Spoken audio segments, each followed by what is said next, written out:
అయిపోయిందా? ముందు వార్త అయిపోయిందా? మరి తరువాత వార్త చూడకుండా ఎందుకు వెయిట్ చేస్తున్నారు? నేను ఎందుకు ఇట్లా తల ఊపుతున్నా అనుకుంటున్నారా? ఈ వార్త చూస్తే మీరు కూడా ఇట్లనే ఊగిపోతారు. నాయనో ఓం భగభుగే భగిని భగోదరే లంబోదరే స్వాహ అని మంత్రాలు చదువుకుంటా దయ్యం పట్టినోళ్ళు తిప్పినట్టే రింగ రింగ రింగ రింగ రింగ రింగ రింగారే అని తిప్పుతున్నారు కదా తలకాయని. అస్సలు అంటే అస్సలు ఆగుతలేదు. ఏం తక్కువ 20 నిమిషాలు గిట్లనే తలకాయ తిప్పుకుంటా తాను తిరుక్కుంటా కూర్చున్నది నడి రోడ్డు మీద. లక్నో విభూతి ఖాండ్ ఏరియాలో రాత్రి 11 గంటలకు ట్రాఫిక్ అంత జామ్ అయింది. పోలీసులు వచ్చి పక్కకు తీసుకుపోయినరట.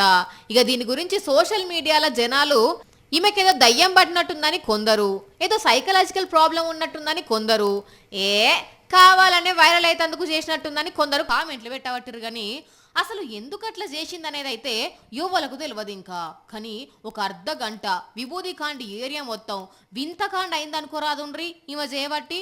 మరి ఆమెకు నిజంగానే ఏదైనా ప్రాబ్లం ఉంటేనైతే జప్పునే నయం కావాలని కోరుకుందాం.